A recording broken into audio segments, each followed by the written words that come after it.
that if a non-Jew is allowed to do it, a Jew doesn't say a bracha. It's not true. We see the mitzvah is on the person to have a bris.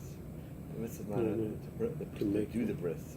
Yeah, but the person that's doing the bris wouldn't be allowed to say the bracha if a non-Jew could do it. No, the person who's getting the bris says the bracha. Yeah, but usually it's the baby. Oh, I got it.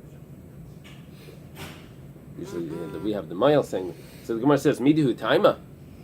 Is this the mitzvah's on the father? No, he makes the doctor the shliach.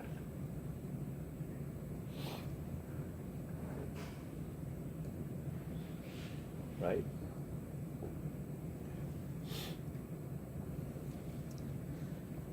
The Gemara answers, "Midihu taima." Is this a real reason? Ela l'Rav, Rav mifsal pasal. You're quoting to me all of these things that a non-Jew can do a bris, and you're asking a question on Rav. Rav doesn't hold of that. Rav holds a non-Jew is not allowed to do a bris. The Itmar was stated, how do we know that a bris done by a guy is invalid? Doro bar papa. Doro bar papa is one of the bar papas, so we say it to see him. Mishmeid Rav says in the name of Rav, Amar, Vates Brisi Tishmar, that you should guard my covenant. Rabbi Yochanan Amar Himal Yimal, Hamal Yimal, that the one that's obligated to have the bris is allowed to do the bris. So we have two reasons why Rav holds that a non-Jew that does a bris is not allowed to. A non-Jew is not allowed to do the bris, and therefore you say a bracha. A Jew says a bracha. You wanted to answer that. It's not the doctor doing the mitzvah. The doctor is your shliach to do the Right, mitzvah. but in this instance, the logic over here is that anything that you can get a guy to do, for example, look, we're going to explain later. The Gemara is going to explain what the real difference is. But right now, we're thinking that anything that a guy can do, you Jew shouldn't be saying a bracha when he does the same act. Okay. The Gemara now says, Sukkah Messiah le tefillin habitiyufta. Rav Chisda had this thing about a guy making a bracha, not a guy making a guy doing a mitzvah, the Jew, when he doesn't say a bracha. The sukkah is a proof, but tefillin is a question. So here's relevant to us. You're still finishing the sukkah, anyone? It started. You didn't start, no? You know it's in a day, basically, besides for Shabbos. Okay. You need help? I got teenagers. Okay. Hari Sukkah, That's why it doesn't go. the teenage boys, teenage girls can set the table. Okay. It's hard to see them on a ladder with the... Hari Sukkah diksher b'avit kichavim. A sukkah is kosher if a non-Jew makes it. The Tanya says in the Braisa, sukkah sayvit kichavim, a sukkah that's made by non-Jews. Sukkah's nashim, a sukkah that's made for women, that are made by women. They make it for modesty. They keep their things there, or whatever it is. Sukkah's behema, something for shade for the animals. Sukkah's kutim, or if it's made by kutim. Sukkah mikol makom, any sukkah, it's kosher, kshera. Bavad shetei mesucheches kil chasa, as long as it has kosher schach. Ubi Yisrael, when a Jew makes a sukkah, ain't tzarich levarech. You don't need to say a bracha. The Tanya was starting a brayso. It's a sukkah latzmai. Someone that makes a sukkah, Aimer baruch atah Hashem Elokeinu melech haolam shechianu v'kimanu v'yagenu l'zman hazeh. He says the shechianu. However, ba'leishiv when he sits in it, then he says baruch atah Hashem Elokeinu melech haolam asher kedeshanu v'mitzvos v'tzivonu leishiv b'sukkah. V'ilu lasi sukkah lo mevarech, but he doesn't say a bracha on making the sukkah. Why? According to Rav Chisda, because a guy is allowed to make it. Well, he's building it. I have sukkahs yet.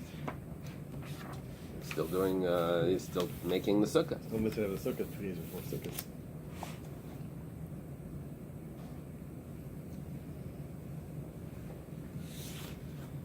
If All the these things, halacha, there's no mitzvah to build a sukkah. There's no mitzvah to okay, you're do gonna the bris. one second. You're There's a gonna mitzvah to wait. eat in the sukkah. There's a mitzvah to have a bris.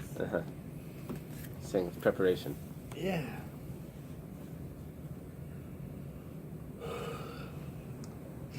Just like there's no bracha to assemble a wool of an esrog. Tefillin tiyufte. Tefillin is a question. Why? For a tefillin, the psulis b'avit kichavim, a guy that makes tefillin is puzzle. The Tani Rab Chinena Breder Rava, because Rav Chinena says Rav Chin, another son of Rava, says Mipashranya. It's a different Rava. Rava Mipashnia. That's how the vowels in this commentary have it. Mipashranya, whatever. That's a place. Sefer Torah Tefillin Mezuzah Shekasan Tzeduki Kuti Eved Kechavim Eved Isha V'Katan Mumar Psulin. The Sefer Torah that's written, or by, let's do it. The Sefer Torah Tefillin Mezuzah that's written by either Tzeduki. Is that supposed to be there, Tzeduki? Let me see. A min we have.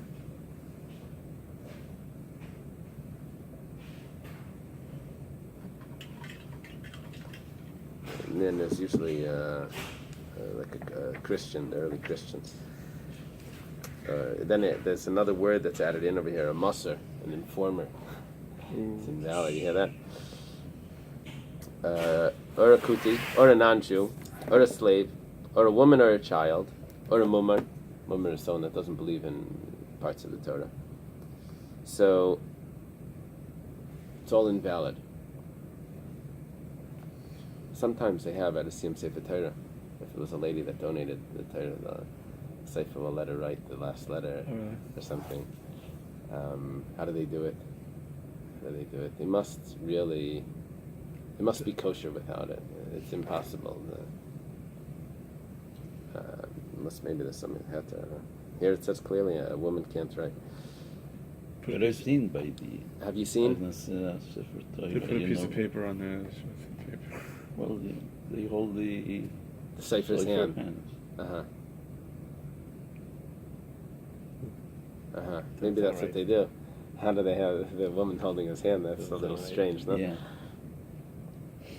Okay. But what's the reason for this? Shenemar ukshartem uchsavtem. You should tie them, the tefillin, and you should write them. Kol sheyeshna b'kshira yeshna b'ksiva. Whoever is allowed to, or whoever is obligated to tie the tefillin, which is men, Jews, yeshna b'ksiva, they can write. Kol she'ena b'kshira, anyone that can't tie the tefillin, that doesn't have the obligation to tie, ena b'ksiva, should not be writing. However, be Yisrael ein tzarich levarich. And a Jew that makes tefillin does not say a bracha. Even though a guy that makes tefillin is pasul, he's not allowed to make tefillin. It's a kash on Rav Chisda. Rav Chisda made it look like whatever a guy is not allowed to do, a Jew has to say a bracha. The Shalach Rav Chia Breder Rav Huna Mishmei Rav Yochanan, because Rav Chia, the son of Rav Huna, sent in the name of Rabbi Yochanan al tefillin shel yad aimer baruch Hashem kedushanim b'mitzvayis v'tzivanu laniach tefillin. On the shel yad you say laniach tefillin. Al tefillin shel reish aimer baruch Hashem kedushanim b'mitzvayis v'tzivanu al mitzvahs tefillin. On the shel reish you say al mitzvahs tefillin. We had a whole discussion over there. Rashi Taisvus. Vilulas is tefillin like mavarach, but there's no bracha to make tefillin. Why not? If a guy makes tefillin, it's not valid. We should say a bracha. We were commanded and sanctified to make tefillin. Elalav hainatayim, rather the reason is different. Kol mitzvah, we're going to amend the logic of Rav Chisda. We're going to say it differently. Kol mitzvah das yasa gemar mitzvah. This is what you wanted to say. Any mitzvah that the completion of the mitzvah is done, then the making of it is the end. There's nothing else to do after that. Kagoin mila. Once the bris is done, that's it. The mitzvah is performed. Afagav d'ksher b'avit kechavim, even though a non-Jew would be allowed to do it. However, b'Yisrael tzarech levarich. A Jew has to say bracha. B'chol mitzvah da'asiyasa lav gemar mitzvah. But if performing it is not the completion of the mitzvah, going tefillin. Afagav d'psulis b'avit kechavim. For example, tefillin, even though they're invalid if a non-Jew makes it, however, b'Yisrael ain't tzarech levarich. However, by a Jew, you don't need to say a bracha because you didn't put it on. The mitzvah is to put it on. And this is finally the conclusion. Unbelievable how the Gemara concludes. It's so obvious. Mar Savar, one of them holds. This is the argument by Tzitzis. Mar Savar Chayvas Talasu. One of them says that it's an obligation for the talis to have tzitzis, not for him to wear it. Every talis needs tzitzis even if it's in your drawer. So when he makes the tzitzis, he has to say the bracha because he holds that the obligation's on the talis. Mar Savar Chayvas Gavrahu and Rav Nachman, that told him, what are you saying, tzitzis? Yeah, that's not the end of the mitzvah. It's not the mitzvah, it's not to put the tzitzis on. Mitzvah is to put the talis on afterwards. Why are you saying a bracha when you're making it? Because he holds it's an obligation to wear it. And so then you're not completing the mitzvah then. Amalei Rav Mordechai Rav Ashi. Rav Mordechai says to Rav Ashi, Atun hachi masnisu. You masnisula. You heard the statement of Rav this way. However, Anan hachi masnin love. But I heard it a little differently. Rav Yudah Rav. Rav Yudah says the name of Rav. Minayin letzitzis b'avid kom shekshera. How do you know that tzitzis that a guy makes are kosher? Shenemar dabral b'nei Yisrael v'asulahem tzitzis. Yasalem acherim. You see, speak to the Jewish people, and they should make for them tzitzis. Who should make for them? Others. So he says other people can make tzitzis. What did we say before? Asulahem goes on the Jews. We said, yeah, well, he's learning that it's asul lahem, make for them, right? But asu, they should make. Who's the they? So it's others. We always understood it to be the Jews. Okay, that's how we understood it in before when Dara Bar Papa explained it. No, Dara Bar Papa explained the bris. Who explained the tzitzis? That was Rabbi Yehuda Amarav. Says Dabral B'nei Yisrael Yasu. Okay. So he's saying Rabbi Yehuda Amarav says that the Goyim can make tzitzis. If that's the case, then it's very clear why you don't say a bracha when you make tzitzis, even according to Rav Chisda. Rav Yehuda Marav. Rav Yehuda says the name of Rav. Asan min akreitzim min animin min agraden. Psula. These are strings that are hanging off the garment. If the tzitzis are made out of these strings, you take the strings. There's two interpretations here. Does it mean that it's like the chaff, and you're making it? It's not appropriate to make tzitzis out of the little pieces of strings, or does it mean that it's the strings that are still attached to the garment, and you're just twisting them into tzitzis? Because the incomplete garment, the strings that weren't cut off. After the garment is made, there's little threads that are hanging off. So you're supposed to cut them, but he twists them into tzitzis. However, sisin is kshera. Sisin is a ball of thread. That's kosher. When you see Rabbi Yehuda learned by Rav. After Rav passed away, he went to Shmuel. So many statements of Rav he brought to Shmuel, and Shmuel would argue. So he says, Rav says sisin, if it's made from sisin, which is this ball of thread, it's kosher. But when he says it to Shmuel, Shmuel says it's pasul. Why? Because it needs to be actually spun for the sake. Even the thread needs to be spun, according to Shmuel. Wow. And here it was a ball of thread that was made just from the pieces of thread that were around. They made it. They put it together, but it wasn't spun lishma, for the sake of tzitzis, for the sake of the mitzvah. Wow. Kitanoi. This is actually a machlekes tanaim, because when it comes to tefillin, tzipa and zav, if they cover it with gold, oishet talalem or behemat meya psulis, or you put over the tefillin a skin of a non-kosher animal, it's pasul. Let's say or behemat Torah, but if you use a kosher animal skin to put it over the tefillin, it's ksheris. It's kosher. Afal pishla yevdim lishma, even though it wasn't tanned, the leather wasn't tanned for the sake of tefillin. It was just a plain piece of leather.